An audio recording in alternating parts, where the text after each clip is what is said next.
Jesus and his disciples arrive in the region of the Gerasenes, where they meet a man tormented by an unclean spirit. The man lives among tombs, uncontrollable and self-destructive, a symbol of utter human ruin. When Jesus confronts him, he asks the spirit's name. The reply, "My name is Legion, for we are many," a chilling admission of overwhelming possession. The demons, recognizing Jesus' authority, beg not to be sent away from the region. They plead for permission to enter a nearby herd of about 2,000 pigs. For these spirits, any physical host, even unclean animals, was better than exile. Jesus grants their request. The unclean spirits leave the man and enter the pigs.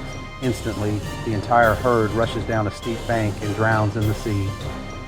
The man is freed, but the cost is a dramatic, unsettling display of destruction. This encounter reveals both the depth of human suffering and the terrifying power of evil. Yet, it also demonstrates Jesus' absolute authority over the forces of chaos. In the ancient world, demons were seen as real, personal beings, fallen angels or restless spirits, whose goal was to torment and corrupt. They desperately sought physical hosts, fearing a powerless, wandering existence without one. Their greatest terror was the abyss, a place of imprisonment and inactivity, the ultimate punishment. When Legion begs Jesus not to send them there, it's a plea for continued existence and influence.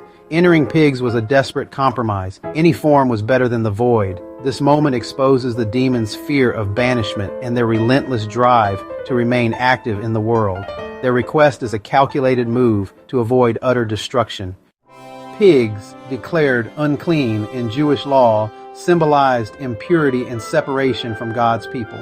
Their presence in the story marks the setting as Gentile territory, where Jewish dietary laws were ignored.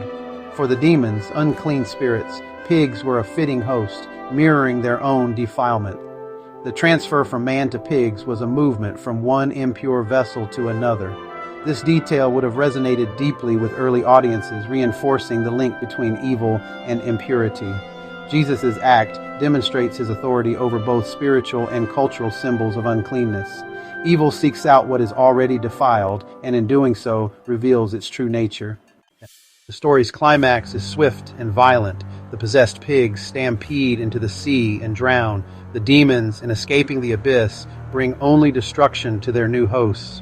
Their nature is to corrupt and destroy, even at the cost of their own existence.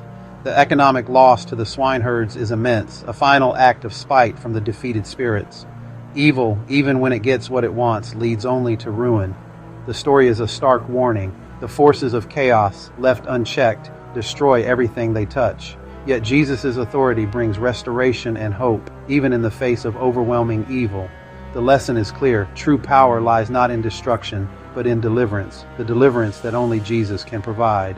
Okay, if you enjoyed this video and you have gained insight into why demon preferred being sent into pigs, do me a favor, please click the subscribe button and the like button, and I will do my best to make more videos like this.